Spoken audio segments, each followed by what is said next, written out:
Pertama-tama saya minta maaf sekali, jadi banyak video yang saya upload minggu ini dan kemarin tuh bener-bener sempet greget karena rendernya lama banget pak. Pertama gagal, kedua sempet ngebuat laptop saya hampir meledak. Canda. Maksudnya tuh ya ada UTS juga, cuman bener-bener kemarin tuh kendalanya saya menggunakan suatu efek yang membuat laptop saya tuh berat banget. Maklum ya, kentang, jadi maklumin aja.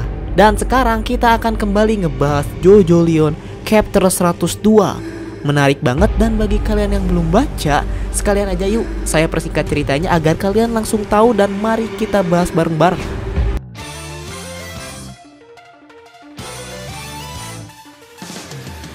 Chapter 102 dibuka dengan flashback dari cerita Yasuho. Nah, kalau kita ngomong tentang Yasuho, ternyata waktu kecilnya itu dia mengalami masa-masa bully juga. Dan dulu dia sempat dibawa sama mamahnya itu ke suatu perkemahan musim panas bagi murid-murid sekolah. Tapi si Yasuho ini gak mau dan dipaksa oleh mamahnya karena mamahnya ingin dia ini punya temen. Tapi sebaliknya di sana itu dia gak punya temen, makanya dibully itu jadi pekerjaannya. Satu-satunya temennya itu adalah HP-nya sendiri. Hingga suatu ketika ia sedang menyendiri main HP, titit, ia ketemu sama Toru. Nah, ini adalah pertemuan pertama antara mereka berdua. Toru ini sebenarnya nggak pernah jadi tua, jadi dia udah ngestak di umur dewasa dari dulu. Si Toru ini ngasih tahu tentang sebuah batu yang bisa dipakai untuk menyalakan api, karena si Yasuho butuh itu ketika nanti acara camping malam. Di situ si Yasuho kaget dong dan sedikit cemas karena dia lagi diem main HP, ternyata ada yang menyaksikan, dan yang menyaksikannya itu om-om. Di sini Yasuho masih kecil, masih loli, masih cantik, masih gemes, masih imut. Wah, pokoknya masa-masa renyah sekali gitu loh. Dan di sini dia dideketin sama om-om. Gimana nggak curiga? Tapi si Yasuho ini masih berpikir positif dan bertanya, "Om ngapain di sini? Om bukan anak kecil dan bukan panitia camping. Terus siapa?" Si Toru cuman jawab, "Aku cuman seseorang yang sedang tersesat dan gak tahu jalan." Dijawab lagi dong sama Yasuho, "Emang om mau kemana?"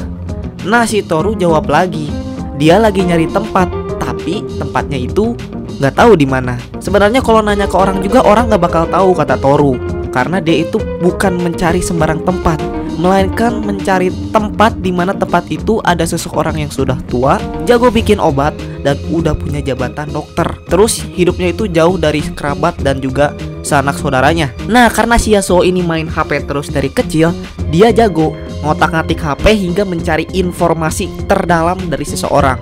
Ia bisa mencari informasi bahkan tanpa stand-nya. Dari kecil loh, dari kecil. Dan ketemulah orang bernama Akefu Satoru. Nah, sebenarnya ini awalnya.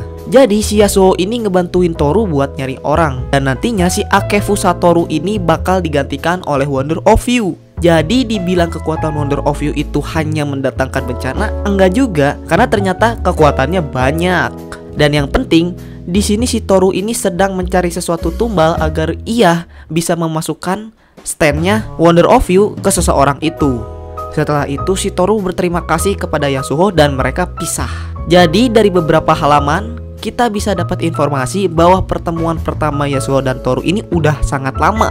Dan alasan si Toru ada di Morioh juga ternyata gara-gara si Yasuho. Cerita berlanjut ketika kita dibawa kembali ke masa sekarang, dimana masalahnya di sini tangan Yasuho udah kembali. Tangannya yang potong, yang putus ini sudah sembuh. Di pohon si Toru ngomong bahwa tangan si Yasuho ini enggak cuma sembuh, tapi di-upgrade.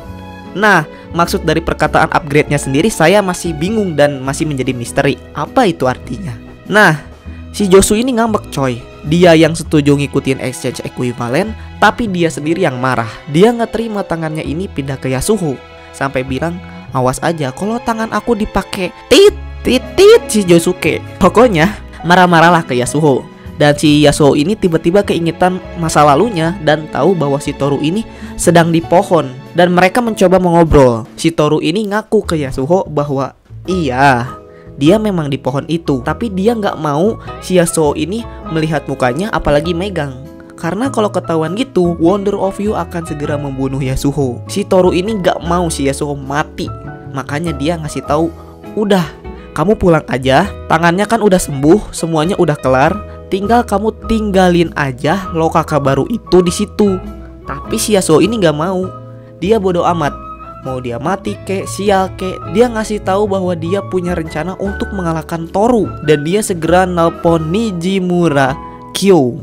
Akhirnya di JoJo Leon ini banyak sekali karakter yang hilang. Karakter developmentnya juga minim, beda sama JoJo yang lain. Tapi seenggaknya Araki di sini memunculkan kembali dia, dan ternyata ini banyak dipermasalahkan. Soalnya nama dari Kyo itu sendiri ternyata adalah Kei. Ya mungkin salah dari translator ya, tapi nggak apa-apa. Namanya juga manusia. Yang penting kan ceritanya masih seperti itu dan nggak ngerubah apapun gitu loh. Dimana entah kenapa si Yasuo ini tahu bahwa si Nijimura ini berada di rumah sakit. Toru bilang, berarti Yasuo ini lebih memilih kematian daripada hidupnya sendiri. Yasuo yang udah bodoh amat dengan omongan dari Toru langsung bilang ke Nijimura untuk menemukan Josuke dan memberikan telepon yang sedang mereka pakai.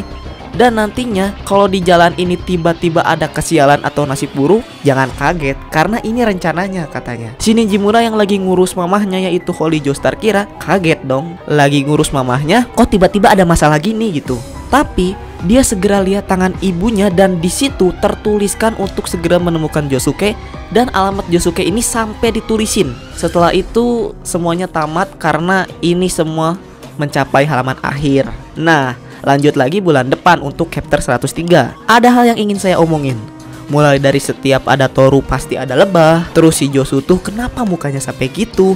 Sampai si Yasuo ini nelepon Kei Nijimura. Pertama mungkin itu trademarknya Toru ya, karena Toru itu lahirnya gara-gara lebah juga. Kedua, kenapa muka Josu gitu? Josu itu emang sifatnya seperti itu, pelin-pelan lah. Dan ia juga lagi terkena arus calamity dari Toru sehingga marah gitu. Udah mah dia marah karena ternyata hasilnya seperti ini, terus terkena arus dari calamity, ya meledak lah dia sampai mau ngebunuh Yasuo. Ketiga, kenapa si Yasuo nelpon Nijimura Kei? Jawabannya tidak tahu.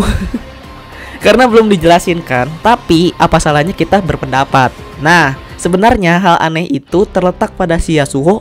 Kok tahu si Kei ini ada di dekat Josuke? Mungkin jawabannya karena mau nengok ibunya sendiri, tapi malah lihat ibunya tepar dan situasinya lagi gawat gitu.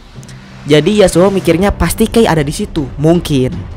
Dan kalau kita ngomongin teori, ya menurut saya si Yasuo ini ingin Kei memakai kekuatannya yaitu Born This Way untuk melawan Wonder of You. Kalau kalian ingat-ingat, kalau kalian refreshing lagi di pertemuan pertama yang dimana Josuke lawan Born This Way, kekuatan Born This Way ini adalah untuk mengejar seseorang. Cocok banget kan kalau lawannya Wonder of You?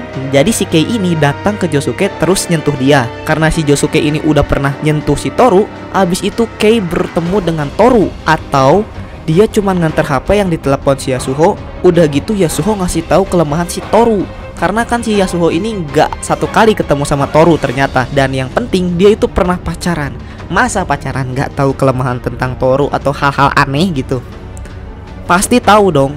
Cuman masalahnya si Yasuo ini nggak bisa ke Josuke karena di depannya ada Toru. Ya tapi balik lagi, ini cuma teori, ini cuma pendapat saya. Bisa bener, bisa enggak. Salah ya pasti, bener juga belum tentu. Jadi gimana Araki? Kalau menurut kalian gimana nih? Komentar di bawah mengenai chapter 102 dan sampai kita berjumpa lagi sebulan lagi.